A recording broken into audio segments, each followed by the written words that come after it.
우리는 지난주에 느헤미야 1장의 말씀으로 함께 은혜를 나눴습니다. 느헤미야는 이스라엘 백성들이 멸망을 하고 바벨론의 포로로 끌려가고 난 다음에 포로 생활 기간에 페르시아의 아닥사스다 왕의 술 맡은 관원이었다, 그렇게 말씀을 드렸어요. 느헤미야가 활동을 할 때는 주전 130년이 지난, 멸망한 이후에 130년이 지난 때의 일이라고 그렇게 말씀을 드렸습니다. 느헤미야가 조국의 동생으로부터, 고국을 방문하고 돌아온 동생으로부터 고국의 소식을 듣습니다. 성벽은 무너지고 성문은 부서지고 백성들이 많은 어려움을 당하고 있다라고 하는 소식을 듣게 되고요. 이 소식을 들은 느헤미야는 하나님 앞에 울고 금식하고 기도하면서 자신의 민족을 위하여 기도하는 것을 우리가 지난주에 함께 살폈던 것입니다. 때가 되매 느헤미야가 왕 앞에 나가서 그 자신의 조국의 이야기를 하게 되고요. 왕의 허락을 받고 느헤미야는 이제 귀환을 하게 되는데, 이게 3차였다. 포로는 3차에 걸쳐서 귀환했는데 1차는 스룹바벨을 통해서 귀환했고 2차는 에스라를 통해서 귀환을 했고 3차는 이제 느헤미야를 통해서 예루살렘으로 귀환했다, 그렇게 말씀을 드렸습니다. 돌아와서 느헤미야가 성벽을 재건하게 됩니다. 성경은 52일 만에 성벽을 완성했다, 그렇게 이야기를 하는 거예요. 그게 이제 성경에 지난 우리가 묵상을 한 말씀이고요. 오늘 우리가 주일 본문은 9장 우리가 읽었던 말씀입니다. 느헤미야 6장 15절에 보니까 성벽 역사가 52일 만인 엘ul 25일에 끝나매. 성벽 역사가 52일 만에 끝났다는 거예요. 그래서 성경이 오늘 우리에게 말씀하고 있습니다. 여러분, 우리가 느헤미야서를 읽으면서 잘 알지 못하는 그런 말들이 많이 나왔죠.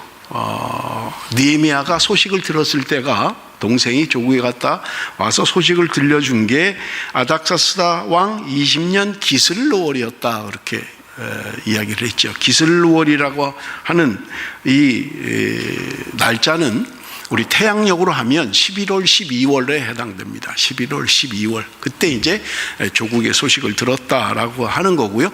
왕 앞에 나가서 내가 우리 조국에 가서 좀 돌보고 오겠습니다 하는 때가 아닥사스다 왕 니산월이었다, 그렇게 얘기해요. 니산월. 니산월이라고 하는 것은 3월, 4월을 이야기한다, 그렇게 말씀을 드렸죠. 그래서 11월, 12월의 이야기를 듣고 3월, 4월에 왕 앞에 나가서 허락을 받고, 지금 그 다음에 6장에 성벽을 완성한 게 엘룰월이었다, 그렇게 이야기를 하죠. 이게 8월, 9월입니다. 8월, 9월이에요. 3월, 4월에 왕 앞에 나가서 허락을 받고, 그 다음에 예루살렘으로 돌아오는 기간이 적어도 한 2, 3개월의 시간이 걸리고요. 그 다음에 돌아와서 성벽을 시작해서 52일 만에 완성했다, 그렇게 이야기하고 있는 것을 볼 수가 있습니다. 물론 성벽을 재건하는데 어려움이 있었습니다. 원수들의 방해도 있었고요, 힘든 일도 있었고요. 그러나 느헤미야는 지혜롭게 대처를 하고 성벽을 완성하는 것을 우리가 볼 수 있는 것입니다. 그리고 나서 그들은 이제 다 각기 집으로 돌아가요. 7장 73절입니다. 이와 같이 제사장들과 레위 사람들과 문지기들과 노래하는 자들과 백성 몇 명과 느디님 사람들과 온 이스라엘 자손이 다 자기들의 성읍에 거주하였느니라. 성벽을 완성한 다음에 그들은 자기 처소로 돌아가서 이제 살게 되었다 하는 것을 이야기하고 있는 거예요. 자, 지금 왜 제가 지금 이 이야기를 지금 장황하게 그렇게 하고 있느냐 하면, 완성을 하고 나서 그들은 어떤 세레모니를 한 게 아니라는 거예요. 그냥 집으로 돌아갔어요. 그런데 여러분, 우리가 느헤미야를 크게 두 부분으로 나눈다면 1장부터 7장까지가 전반부예요. 그리고 8장부터는 이제 후반부에 해당이 되는 거예요. 그래서 그 느헤미야가 8장부터 이제 새로운 모습으로 등장하는 것을 우리가 볼 수 있습니다. 자, 그래서 8장을 제가 오늘 9장을 읽었지만 8장, 9장을 설교를 할 거예요. 여러분 8장 1절 우리 한번 같이 읽습니다. 8장 1절 말씀 다 같이 시작.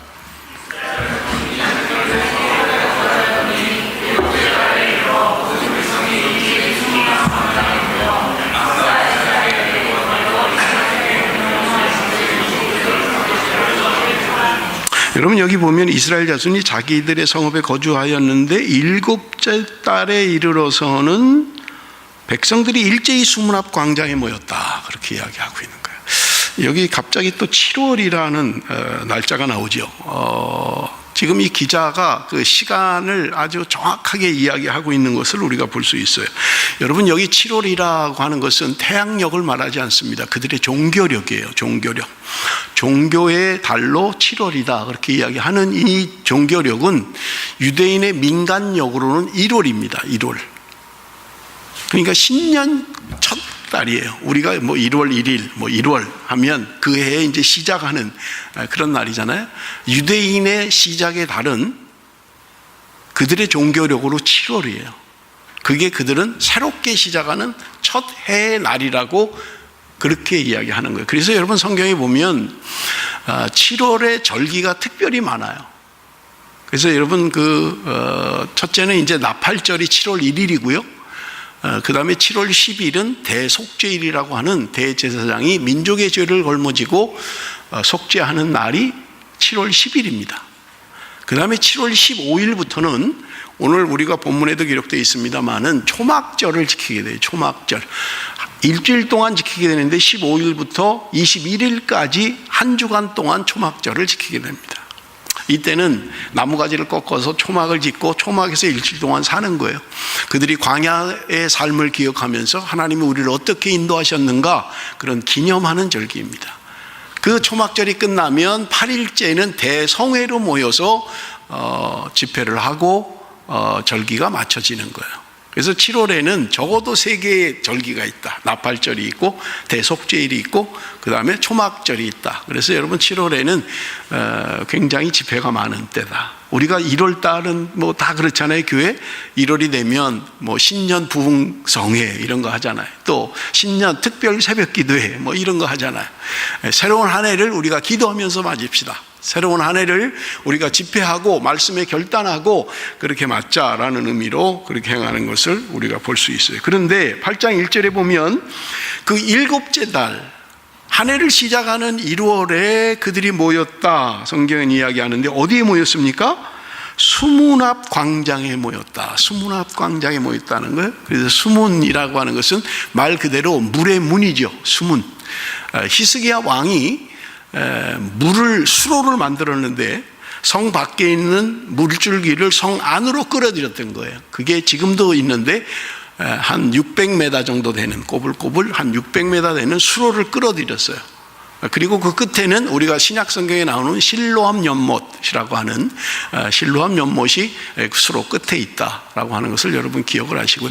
그 물줄기를 가로막고 있는 문, 게이트가 있는 거예요. 물의 문. 그래서 열고 닫고 이렇게 물이 흘러갈 수 있도록 하는 거죠. 그래서 수문 앞 광장에 그들이 모였다. 그래서 오늘 이 본문을 근거로 제가 설교 제목을 워터게이트의 부흥이다. 그렇게 설교 제목을 잡았어요. 수문이 워터게이트니까요. 여러분 우리가 그 성을 쌓지요. 느헤미야가 52일 만에 성벽을 완성했다. 그렇게 이야기를 하는데 성을 쌓는 이유는 뭐예요? 왜 성을 쌓아요? 우리 한국에도 성터가 많잖아요. 성벽터도 많고요. 그죠? 성벽을 쌓는 이유는 뭐예요? 여러분 우리가 창세기에도 에녹이 성을 쌓았다 그렇게 에녹성을 쌓았다 그렇게 돼 있잖아요. 성을 쌓는 이유는 여러분 단절을 의미합니다. 단절이에요. 성 밖과 성 안을 갈라놓는 거예요. 단절시켜 버리는 거예요. 그래서 성을 쌓습니다. 또 하나의 중요한 기능은 뭐냐면 성을 쌓는 이유는 보호의 기능이 있는 거예요. 성 안에 있는 사람들을 보호하는 그런 기능이 있는 거예요. 성 밖으로부터의 침입을 보호하기 위해서 성벽을 쌓습니다. 그래서 우리나라에도 남한산성, 북한산성 이런 성터가 많이 있잖아요. 성벽도 많이 있고요. 제일 유명하고 관광지로 유명한 것은 중국의 만리장성이죠. 성벽이에요. 만리를 성벽을 쌓은 거예요. 그래서 사람들이 많이 구경을 하기도 하고 그렇게 돼요. 여러분 만리라고 하면 굉장히 길죠. 적어도 한 400km 이상 되는 엄청나게 긴 그런 성벽인 것을 우리가 알 수 있는 것입니다. 자, 느헤미야가 지금 성벽을 쌓아서 5일 만에 완성을 했어요. 그것은 성 안에 있는 사람들을 보호하고자 하는 기능을 하는 거예요. 외관상으로 그들은 적어도 이제 뭔가 분리가 된, 성밖과 성안이 분리된 삶을 살게 되었다는 말입니다. 느헤미야가 성벽을 완성을 하고 자기 동생과 아주 믿을 만한 사람들에게 성벽과 성문을 지키게 하죠. 아무 때나 문 열지 마라. 정해진 시간에만 딱 열고 그 외에는 문을 닫아야 된다라고 하는 출입을 제한하는 거예요. 마음대로 다니지 못하게 하는 거예요. 그러면서 그 성 안에 있는 사람들을 보호하는 기능을 하는 거죠. 자, 외형적으로는 뭔가 완성이 됐어요. 외형적으로는 뭔가 적의 침입을 방어할 수 있는 성벽이 완성됐던 거예요. 그런데 그들이 가서 집으로 다 돌아가고 성벽을 완성하고 집으로 돌아갔는데 그들이 다시 모였다고 지금 이야기하고 있는 거예요. 8장 1절에 우리가 본 것처럼 7월에 그들이 다시 모였다, 그렇게 이야기하고 있는 것을 우리는 볼 수 있는 것입니다. 여러분 보세요. 성벽을 완성한 게 엘룰월이었다, 그렇게 이야기합니다. 11월 12월이에요 그런데 7월이라고 하는 것은 그들의 민간력으로는 1월이라고 말씀을 드렸어요. 그리고 1월에 다시 또 모인 거예요. 한 달 만에, 날짜로는 얼마 안 되는데 또 다시 모여서 그들이 하나님 앞에 뭔가를 행하고 있는 것을 우리가 8장 전체 그리고 9장 오늘 읽은 본문까지가 연결되고 있는 거예요. 그들은 왜 모였습니까? 무엇이 답답해서 모였습니까? 여러분, 그들은 성벽이 완성됐는데, 뭔가 보호받는 기능이 완성이 됐는데 그래도 뭔가 허전한 게 있는 거예요. 요즘 같으면 성벽 완성 세레모니를 하고 서로 그 축하를 하고 그렇게 할지 모르겠어요. 근데 그들에겐 그런 게 문제가 아니었어요. 그들은 돌아가서 다시 모였던 거예요. 수문 앞 광장에 다시 모였습니다. 그런데 그들이 한 게 무엇입니까? 1절에 보니까 학사 에스라에게 여호와께서 이스라엘에게 명령하신 모세의 율법책을 가져오기를 청하매. 그들이 지금 수문 앞 광장에 모여서 원했던 게 뭐냐면, 학사 에스라, 우리가 에스라 설교할 때 말씀을 드렸죠. 학자 겸 제사장이었다, 그렇게 말씀을 드렸잖아요. 대단한 식견을 가지고 있는 사람이고 말씀에 정통한 사람이었습니다. 그에게 지금 율법책을 가져와서 우리에게 그것을 강론해 달라는 거예요. 그것을 읽혀달라는 거예요. 말씀을 읽혀달라는 거예요. 성벽을 완성하고 그들이 모여서 요청했던 것은 무슨 철학 이야기 듣겠다는 게 아니에요. 윤리 이야기 듣겠다는 게 아니에요. 재미있는 만담을 듣겠다는 게 아니에요. 그들은 하나님의 말씀을 사모한 것입니다. 우리가 하나님의 말씀을 듣기를 원합니다. 여러분, 우리가 예배에 왜 나옵니까? 예배 나누는 이유가 뭐예요? 여기서 목사의 식견을 들으려는 거 아니잖아요. 무슨 정치적인 이야기 들으려는 게 아니잖아요. 무슨 사업 비즈니스의 성공 그거 들으려는 게 아니잖아요. 여러분, 하나님의 말씀을 듣기를 원하는 거예요. 그들이 모여서 학사 에스라에게 우리에게 말씀을 좀 가르쳐 주십시오. 말씀을 읽어 주십시오. 그들은 그렇게 요청했던 것을 우리가 볼 수 있습니다. 3절에 보면 그들이 모인 시간이 새벽부터 정오까지 말씀을 들었다는 거예요. 새벽이라고 하는 시간이 다 다릅니다만은 오전 6시라고 하면 정오는 12시를 우리가 보통 정오라고 하니까 6시간을 말씀을 들었다. 5시면 7시간을 들은 거예요. 그들이 뭔가 알아들을 만한 사람, 말씀을 들을 만한 사람들이 그들에게 나왔다는 거예요. 그래서 하나님의 말씀을 적어도 6시간, 7시간을 그대로 들었다. 여러분, 여기 오늘 성경이 이야기합니다. 그들이 들을 때 일어섰어요. 앉아서 들은 게 아니에요. 일어서서 말씀을 들었어요. 웨스트민스터 사원에 가면 강대상 중앙에 의자가 있다 그래요. 저도 가보질 않아서 사진으로만 봤습니다만 의자가 있어요. 의자. 목사는 앉아서 설교해요. 제가 일부 예배 때도 그랬어요. 한번 그렇게 해봤으면 좋겠다고. 설교할 때 여러분은 서서 좀 듣고 전 여기다 의자 하나 갖다 놓고 앉아서 한번 해볼까요? 한 4, 50분 서서 여러분들이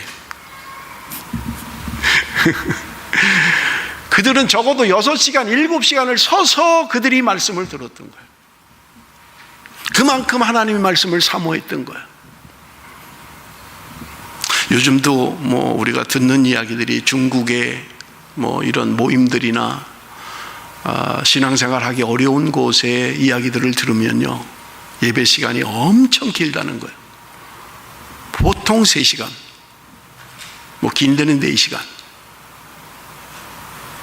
그들이 오랜만에 모여서 찬양하고 하나님 앞에 예배하고 기도하고 말씀 듣고 설교 1시간 하면 뭐라 그런다는 거예요. 왜 벌써 끝내냐고. 더 하라고 설교. 우리는 30분 조금, 우리는 이제 익숙해져서 제가 설교를 하도 길게 하니까 뭐 별로 여러분 잘 모르죠. 또 우리 목사님 너무 설교 길게 한다고 그러는지 모르겠습니다만은, 그들이 적어도 6시간, 7시간은 말씀 듣는 데에 집중했던 거예요. 그거를 누가 하라고, 자 모이십시오, 우리 말씀 듣겠습니다, 우리 예배 드립니다, 설교하겠습니다 한 게 아니에요. 그들이 원한 거예요. 에스라를 좀 불러주십시오, 그가 말씀을 읽게, 우리를 위해서 말씀을 읽어주십시오 라고 했던 거예요. 쉽지 않죠. 여러분, 아모스서 8장 11절에 보면 언젠가 하나님의 말씀이 들리지 않을 때가 있을 것이라고 예언하고 있는 것을 볼 수 있습니다. 아모스서 8장 11절 우리 한번 다 같이 읽어볼까요? 다 같이 시작. 주 여호와의 말씀이니라. 보라, 날이 이를지라. 내가 기근을 땅에 보내리니 양식이 없어 주림이 아니며 물이 없어 가람이 아니요 여호와의 말씀을 듣지 못한 기갈이라. 보라, 날이 이를지라. 언젠가 그런 날이 오는데 하나님의 말씀을 듣지 못하는 때가 오게 된다. 여러분, 지금은 뭐 얼마든지 들을 수 있잖아요. 여러분, 뭐 요새는 스마트폰으로도 그냥 전철에서도 버스에서도 다니면서 얼마든지 말씀을 들을 수 있잖아요. 그런데 언젠가 말씀을 듣지 못하는 때가 온다는 거예요. 그래서 여러분, 말씀을 좀 암송하는 게 좋습니다. 성경을 암송하는 게 좋아요.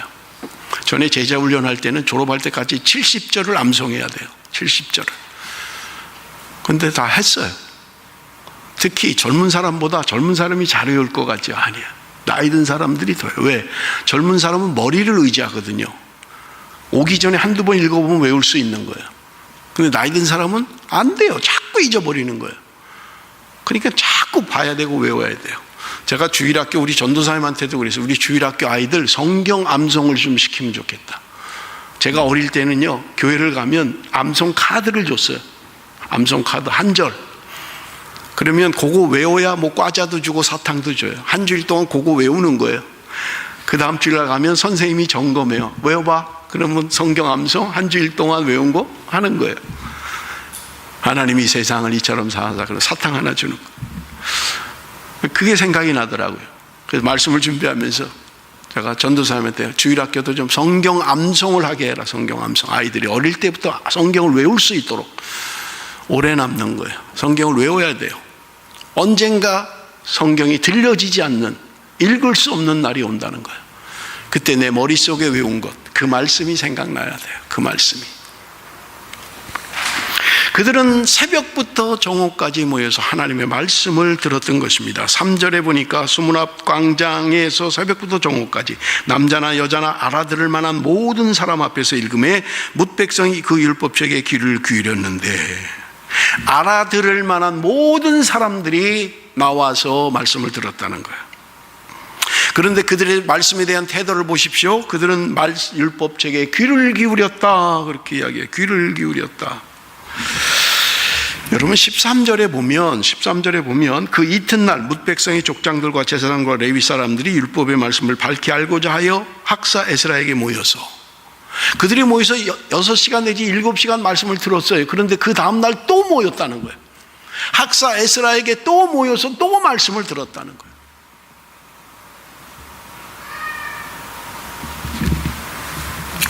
여러분, 여기 귀를 기울였다, 그들이 귀를 기울였다라는 말의 정확한 의미가 뭐냐면요, 나무에 정교하게 조각하는 것처럼 새겼다, 그런 말이에요.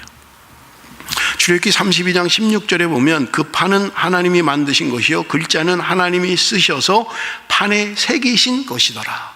판에 새기신 것이더라. 판에 새겼다라는 말이 귀를 기울였다는 말과 같은 말이에요. 하나님의 말씀에 귀를 기울였다는 말은 나무에 새겨 파서 새기는 것과 같은, 그것이 바로 귀를 기울이는 것이다, 그런 의미라는 말입니다. 여러분, 우리나라 한국의 최초의 순교자가 누군지 혹시 아시나요? 최초의 순교자 토마스 순교사, 토마스 목사예요. 토마스 목사 1866년에 죽었습니다. 그는 23살의 목사의 아들이었어요. 23살의 목사로, 선교사로 지망을 한 거예요. 아내와 함께 중국에 가서 선교를 했는데 자기 아내가 그만 풍토병으로 죽고 맙니다. 마음의 상처를 입고 뭔가 좀 새로운 도전이 필요한데, 그때 들은 게 조선에 대한 이야기를 들어요. 26살 때 그는 배를 타고 한국으로 들어옵니다. 그런데 그때 한국에 집권하고 있던 사람은 대원군이었어요. 특히 그는 쇄국 정책을 폈던 사람이에요. 외국 배가 들어오지 못하게 하는 거예요. 셔먼호가 들어왔어요. 그런데 거기다 화살을 쏘고 불을 질러서 그 배를 침몰시키고 수많은 사람이 죽었어요. 토마스 목사는 그때 체포가 되었습니다. 대동강변에서 처형을 당했어요. 26살이었어요 그때. 23살에 선교사로 지원해서 와서 26살에 순교한 거예요. 저는 선교사들의 그 열전들을 보면서요, 많은 사람들이 10대에 선교사로 나갔어요. 10대 후반에 선교사로 나갔어요. 토마스 목사는 23살에 중국에 선교사로 갔고 26세 한국에 와서 죽었어요. 배에서 내리자마자 죽었어요. 그는 울며 하나님 앞에 기도했습니다. 그리고 마지막 박충건이라는 자가 그 칼을 가지고 목을 치는데 자기가 가지고 있는 성경 2권을 박충건에게 준 거예요. 그리고 그가 세 번째 마지막 치는 칼날에 토마스 목사는 순교하고 말았던 거예요. 전도 한 번 못했어요. 들어오다 잡혀서 죽은 거예요. 이 박중건이라고 하는 사람이 그 토마스를 죽이고 나서 잠이 안 오는 거예요. 도대체 그 책이 뭔데? 죽어가면서도 그렇게 나한테 주려고 했을까? 그게 뭐지? 어느 날 밤에 토마스 목사가 처형된 곳으로 나가보니까 그 책이 2권이 거기 있는 거예요. 보니까 안에를 열어보니까 정부에서, 나라에서 금소로 지목된 거예요. 그래서 혹시 몰라서 한 권은 그 당시에 평양 부사에게, 박영식이라고 하는 부사에게 한 권은 주고 한 권은 숨겨놨던 거예요. 평양 부사인 박영식이 그 성경을 받은 거예요. 펴서 보니까 금서예요.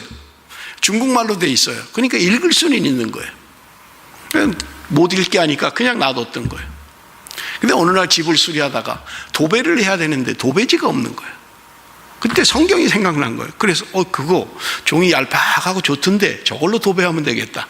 이 박영식이가 성경을 준 거, 박준권이가 준 성경을 꺼내서 도배를 한 거예요. 천장과 벽에다가 전부 다 그걸 찢어가지고 전부 다 도배를 한 거예요. 여러분 상상을 해보십시오. 박영식의 집 안에는요, 성경 말씀으로 도배가 되어 있는 거예요. 벽을 봐도 말씀, 천장을 봐도 말씀, 문을 봐도 말씀, 뭔지는 모르지만 하여튼 말씀이 있는 거예요.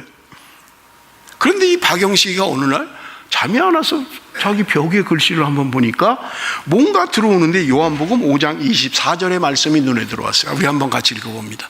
요한복음 5장 24절 다 같이 시작.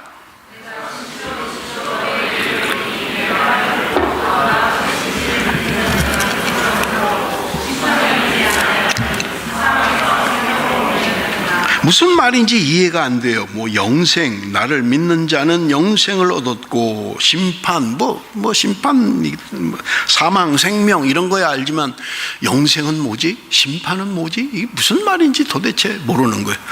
그래서 옆에를 자세히 보니까 또 한 구절이 눈에 들어오는데 요한복음 14장 1절에서 3절입니다. 너희는 마음에 근심하지 말라. 하나님을 믿으니 또 나를 믿으라. 내 아버지 집에 거할 것이 많도다. 그렇지 않으면 너희에게 일렀으리라. 내가 너희를 위하여 거처를 예비하러 가노니 가서 너희를 위하여 거처를 예비하면 내가 다시 와서 너희를 내게로 영접하여 나 있는 곳에 너희도 있게 하리라. 박영식이가 말씀을 읽다가 예수를 믿게 된 거예요. 예수를 영접했어요. 그래서 자기가 살던 집을 예배처소로 내놨어요. 그 교회가 널다리 교회예요. 평양 널다리 교회. 그게요, 우리가 잘 알고 있는 1907년 평양 장대연 부흥회 교회, 장대연 교회입니다. 1907년에 한국의 부흥의 역사가 시작됐던, 성령의 역사가 시작됐던 교회, 평양 장대연 교회. 놀랍지 않습니까? 선교사는 죽었어요. 전도 한 번 못하고 죽었어요. 그가 전한 성경 말씀, 그 성경 말씀 읽고 예수를 믿었어요. 얼마 전에 제가 촬영한 걸 본 중에 평양과학기술대학, 평양과기대, 그 평양과기대를 세운 곳이 토막스 목사가 순교한 자리라는 거예요. 거기에 지금 평양과학기술대학이 세워져 있어요. 공사를 하다 보니까 교회 터가 있는 거예요. 거기에 교회 그 밑에 그 터가 있는 거예요. 우연입니까? 시간은 흘렀어요. 100년이 넘게 지났어요. 150년이 지났어요. 토마스 목사는 죽고 없습니다. 그런데 그가 전한 그 말씀이 생명을 살렸어요. 교회가 됐고요. 토마스 목사를 죽인 박준건이는 교회 장로가 되었습니다. 하나님의 놀라운 일이에요. 말씀을 읽고 그들이 예수를 믿은 거예요. 말씀을 듣고 예수를 믿은 거예요. 여러분, 오늘 우리는 성경이 너무 많잖아요. 쉬운 성경, 한글 성경, 무슨 영어 성경 너무 많은데 문제는 읽지 않는다는 거예요. 저 바깥에 성경 읽기 표를 붙여놨는데 오늘 제가 가서 한번 보겠습니다. 아무것도 안 붙인 사람이 더 많을걸요. 지금 3월이 지나가고 있는데 여러분이 그냥 하루에 3장씩만 읽었어도 저기 붙여져 있어야 되잖아요. 그렇게 하는데도 성경 안 읽는 거예요. 시간이 없으신가요? 시간이 없어요? 하나님의 말씀을 읽기만 하면 은혜가 되는데, 말씀을 읽기만 하면 생명이 살아나는데 안 읽는 거예요. 말씀만 읽으면 능력이 나타나는데, 말씀만 읽으면 치유가 되는데 안 읽는 거예요.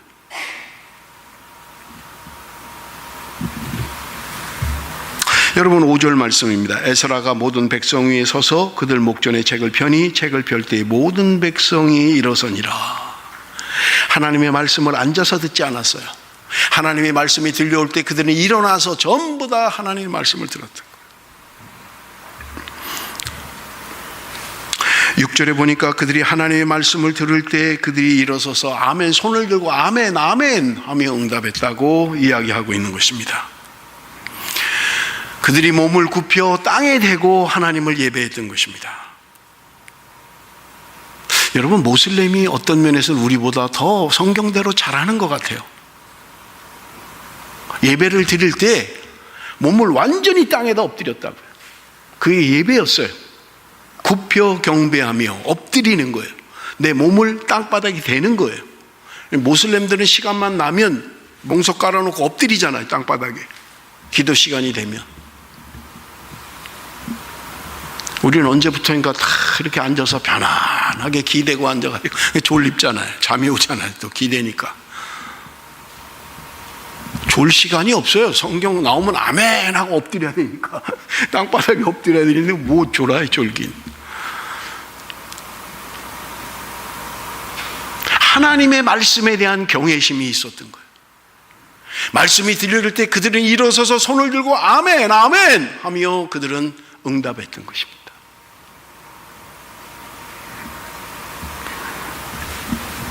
말씀의 권위가 짓밟히는 곳에서는 성령의 역사가 없습니다. 말씀이 무시되는 곳에서 살아계신 하나님의 역사는 찾아볼 수가 없는 거예요. 오직 말씀을 존중하고 말씀을 사모하고 말씀의 권위를 인정하는 그곳에 성령의 역사가, 하나님의 능력이, 말씀의 권능이 나타나게 되는 것입니다.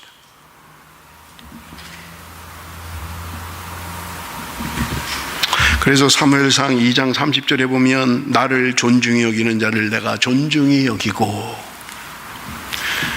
에릭 리델이 받았던 누이가 줬던 말씀이라고 하는데 정확한 건 아닌 것 같아요. 나를 존중히 여기는 자를 내가 존중히 여길 것이다. 하나님을 존중히 여기면 하나님이 나를 존중히 여기시겠다는 거예요. 하나님을 어떻게 존중히 여기실 거예요? 하나님을 어떻게 존경합니까? 하나님을 어떻게 사랑합니까? 하나님이 주신 말씀을 읽지 않는데 무슨 사랑한다는 거예요? 무슨 존경한다는 거예요? 무슨 존중한다는 거예요? 하나님의 말씀. 이사야 66장 2절에 보니까 물은 마음이 가난하고 심령에 통회하며 내 말을 듣고 떠는 자 그 사람은 내가 돌보려니와. 하나님의 말씀을 듣고 떠는 자는 하나님이 돌보시겠다는 거예요. 하나님의 말씀을 듣고 떨어야 되나요? 그냥 떨어요? 두려움을 갖고 있는 자, 하나님의 말씀을 존중하는 자, 하나님의 말씀을 인정하는 자, 내가 그를 돌볼 것이다. 하나님의 말씀을 존중히 여기는 자, 하나님의 말씀을 경외하는 자, 내가 그를 돌볼 것이다. 내가 그를 존중히 여길 것이라고 말씀하고 있는 것입니다. 하나님의 말씀을 가볍게 여기는 사람은 하나님의 말씀을 존중할 수가 없습니다. 그래서 어떤 사람이 하나님의 말씀은 무겁게 들어야 된다, 무거워야 된다는 거.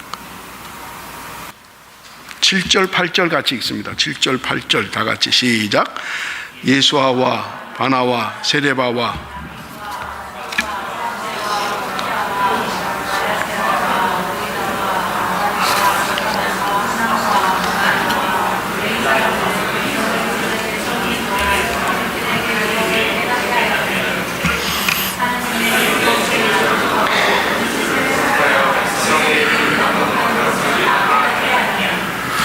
여러분, 에스라가 말씀을 전했습니다마는 그 주변에 같이 있는 사람들이 있었어요. 적어도 13명의 레위 사람들, 말씀에 정통한 자들이 있었던 거예요.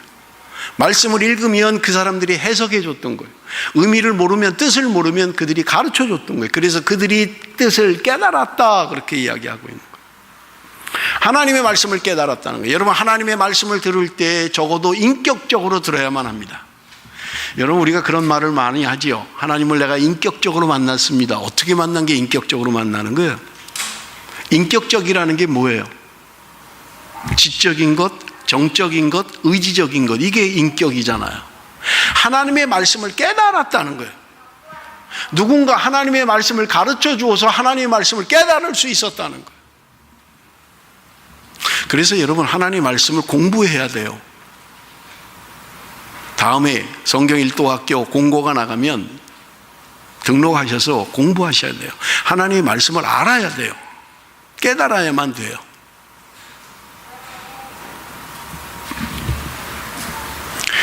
말씀에 대한 정적인 응답이 있어야만 합니다. 9절에 보니까 백성이 율법의 말씀을 듣고 다 우는지라. 그들이 하나님의 말씀을 듣고 자기의 죄를 깨달은 다음에 그들은 눈물로 하나님 앞에 나갔던 것입니다. 정적인 반응을 했다는 거예요. 정적인 반응을 해서. 하나님의 말씀을 읽고 눈물을 흘려보신 적이 있습니까? 하나님의 말씀을 들으며 눈물을 흘려본 적이 있습니까? 여러분, 너무 오래된 거 아닙니까? 히스기야 왕이 하나님이 이사야를 통해서 내가 내 기도를 들었고 내 눈물을 보았다. 내 눈물을 보았다. 지난주에 느헤미야가 하나님 앞에 울었다 그랬잖아요. 하나님 오늘도 눈물을 보신다는 거예요. 성도의 눈물을 보신다는 거예요. 하나님 앞에 흘리는 그들의 눈물을 하나님이 기억하시고 보고 계시다는 거예요. 말씀에 대한 의지적인 응답이 있어야만 합니다. 하나님의 말씀에 대한 의지적인 응답이 있어야 돼요. 여러분, 우리가 17절, 18절 우리 한번 봅니다. 사로잡혔다가 돌아온 회중이 다 초막을 짓고 그 안에서 거하니 눈의 아들 여호수아 때로부터 그날까지 이스라엘 자손이 이같이 행한 일이 없었으므로 이에 크게 기뻐하며 에스라는 첫날부터 끝날까지 날마다 하나님의 율법책을 낭독하고 무리가 이레 동안 절기를 지키고 여덟째 날의 규례를 따라 성회를 열었느니라. 하나님의 말씀이 들릴 때 지적인 반응을 했어요. 하나님의 말씀을 깨달았어요. 정적인 반응을 했어요. 그들이 말씀을 듣고 울었어요. 하나님의 말씀에 대한 의지적인 결단이 있어야 되는 거예요. 초막절을 지키라 하니까 그들이 초막을 짓고 초막절을 지켰다는 거예요. 그런데 성경이 말하는 게 뭐예요? 여호수아 때로부터 그날까지 이스라엘 자손이 이같이 행한 일이 없었으므로 이에 크게 기뻐하며. 여러분, 여호수아 때가 언제입니까? 지금 이들에게 초막절을 지으라고 하는 이 느헤미야 시대가 어디예요? 여호수아 시대 지나면 사사 시대 400년 있잖아요. 그리고 나면 통일 왕국 시대가 있잖아요. 120년. 그리고 나면 분열 왕국 시대가 있잖아요. 그리고 나면 멸망하고 포로로 끌려갔잖아요. 그리고 130년 만에 돌아온 거잖아요. 그러니 그 세월이 얼마입니까? 1000년 가까이 세월 동안 1년에 3번씩 반드시 너희는 절기를 지키라고 하나님이 하셨잖아요. 그 중에 초막절이 있잖아요. 장막절이라고 하는 초막절. 너희들은 반드시 지켜야 된다. 그런데 그들이 그 1000년 동안 그걸 안 했겠냐고요? 근데 왜 성경은 여호수아 때부터 지금까지 이런 일이 없었다라고 이야기하고 있느냐 하는 거예요. 모이기는 모이는데 형식적인 거예요. 예배를 드리러 나오기는 나오는데 형식적인 거예요. 마음이 없어요. 하나님 앞에 온전한 예배를 드리지 못하는 거예요. 그러니 하나님이 말씀하십니다. 그들이 처음으로 제대로 예배를 드린 거예요. 제대로 절기를 지킨 거예요. 불편합니다. 절기를 지키는 거 불편해요. 초막절이라고 하는 것은요, 광야 생활을 기념하는 거예요. 광야 동안에 하나님이 우리를 어떻게 지키셨는가. 나무 쪼가리를, 나무 가지를 잘라서 초막을 짓고 그 안에서 일주일 동안 살아야 돼요. 얼마나 불편합니까? 편안한 침대에서 잠을 자는 게 아니에요. 불편한 거예요. 너희들이 일주일 동안 그렇게 생활하라는 거예요. 그래서 하나님을 기억하라는 거예요. 너가 오늘 너 된 것은 하나님의 은혜가 있었기 때문에 오늘 너가 너로서 존재하고 있다는 것을 확인하라는 거예요.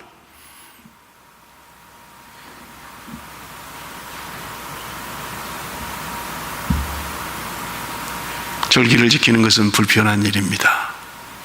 불편해요.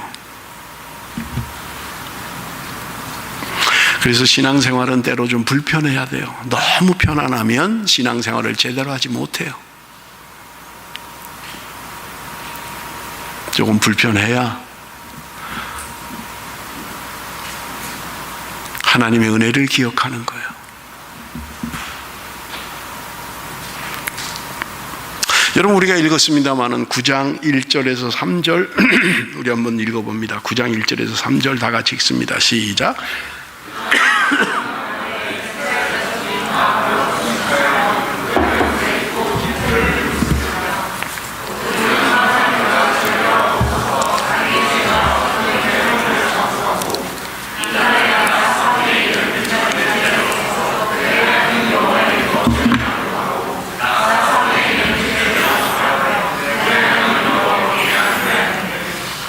여러분, 여기 보세요. 그달 29날에 이스라엘 자손이 다 모여. 말씀드렸죠. 7월에는 1일이 나팔절 지켜야 된다 그랬어요. 10일은 대속죄일 지켜야 된다 그랬어요. 15일에서 21일까지는 초막절 지켜야 된다 그랬어요. 22일은 대성회로, 8째 날 대성회로 모여야 돼요. 22일이에요. 그런데 그들이 모인 날이 언제라고요? 24일이에요. 절기가 아니에요. 반드시 가야 되는 의무가 있는 것도 아니에요. 그런데 24일 날 그들이 또 모였다는 거예요. 그들이 또 모였어요. 뭐 했어요? 다 모여 금식하며 굵은 베옷을 입고 티끌을 무릅쓰고 모든 이방 사람들과 절규하고 서서 자기의 죄와 조상들의 허물을 자복하고. 누가 모이라고 한 거 아니에요. 주일날 예배 드립니다. 10시에 1부 예배입니다. 12시 반에 2부 예배입니다. 아니에요. 그냥 모인 거예요. 그들이 모여서 한 게 뭐예요? 금식하고 자기네 죄를 토로하고 이방 사람들과 절교했다는 거예요. 하나님의 말씀대로 행했다는 거예요. 하나님의 말씀이 들려질 때 그들이 은혜를 받고 그들의 삶이 바뀌었던 거예요. 깨달아질 때 그들은 정적인 반응을 했고 의지적인 반응을 했던 거예요. 하지 말아야 할 것 안 하고 가지 말아야 할 것 안 가고 해서는 안 되는 것 안 하고 의지적으로 결단했다는 거예요. 그것도 무슨 정기적인 모임도 아니고요. 29날에 그들이 모여서 하나님 앞에 금식했다는 거예요. 3절에 보니까 이날에 낮 4분의 1은 그 제자리에 서서 그들이 하나님 여호와의 율법책을 낭독하고 낮 4분의 1은 죄를 잡아가며 그들이 하나님 여호와께 경배하는데 4분의 1, 낮 시간에 4분의 1은 말씀을 들었어요. 낮 4분의 1은 예배했어요. 그들의 죄를 잡아가며 하나님 앞에 예배했던 것입니다. 짧은 시간이 아니잖아요. 낮을 12시간이라고만 해도 4분의 1이면 3시간 동안 성경을 들었다는 거예요. 3시간 동안 회개하고 하나님 앞에 예배했다는 거예요. 누가 모이라고 한 거 아니고요. 정해진 시간에 모인 것도 아니고요. 그들은 스스로 모여서 금식하고 하나님 앞에 자신의 죄와 조상의 죄를 회개했던 것입니다. 하나님의 말씀에 잘못됐다고 하는 것은 의지적으로 끊어버렸던 거예요. 안 했던 거예요.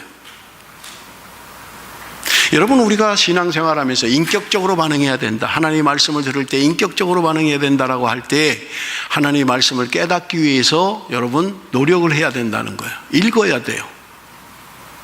그래서 요한계시록에 보면 하나님의 말씀을 읽는 자와 듣는 자와 지키는 자가 복이 있도다. 하나님의 말씀을 읽을 때 복이 오는 거예요. 하나님의 말씀을 들을 때 복이 오는 거예요. 들은 말씀, 깨달은 말씀 의지적으로 결단하고 행해야 되는 거예요. 여러분, 나는 그런 인격적인 신앙생활을 하고 있습니까? 듣기는 많이 들어요. 그런데 내 삶의 변화가 없어요. 의지적인 결단이 없어요. 해야지 맨날 해야지예요. 그러고 안 해요. 하나님 앞에 인격적으로 반응하는 신앙이란 뭐냐?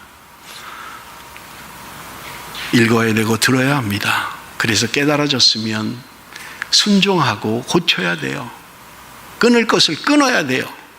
버릴 것을 버려야만 합니다. 안 해야 할 것을 안 해야 돼요. 근데 오늘 우리의 신앙의 문제는 듣기는 많이 듣는데 할 걸 안 하는 거예요. 할 걸 안 해요. 하나님의 말씀이 무시되면 하나님의 능력이 나타나지 않아요. 성령의 역사가 나타나지 않습니다. 여러분, 개인적으로 하나님의 말씀을 듣고 깨달으면 실천하십시오. 행하십시오.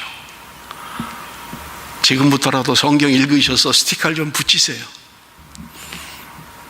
아유, 뭐 3월 다 갔는데 뭐 이제 틀렸어. 이제 내년에 다시 시작하지. 뭐. 맨날 내년이에요.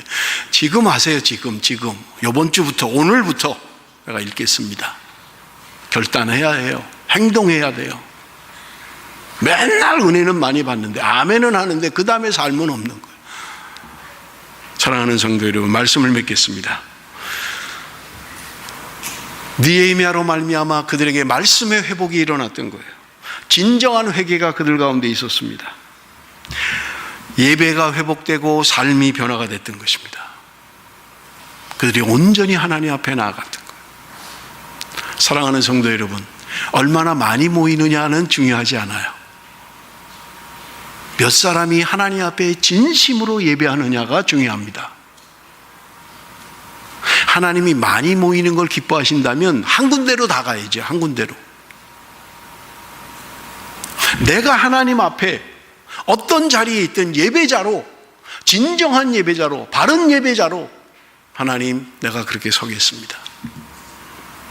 그럴 때 그 예배는 은혜가 되고 그 예배는 영광이 있고 그 예배는 의미가 있는 것입니다. 주변을 탓하지 말고, 뭘 탓하지 말고요. 내가 하나님 앞에 바른 예배를 드리고 있는가? 나는 하나님의 말씀을 경외하고 있는가? 말씀에 대한 두려움이 있는가? 나는 말씀을 읽고 있는가? 나는 인격적으로 하나님 말씀에 반응하고 있는가? 여러분 돌아보십시다. 오늘 느헤미야서를 통해서 하나님이 우리에게 주시는 말씀입니다. 사랑하는 성도 여러분, 말씀의 회복, 예배의 회복, 우리의 삶의 변화, 하나님께서 우리에게 요구하시는 하나님의 말씀입니다.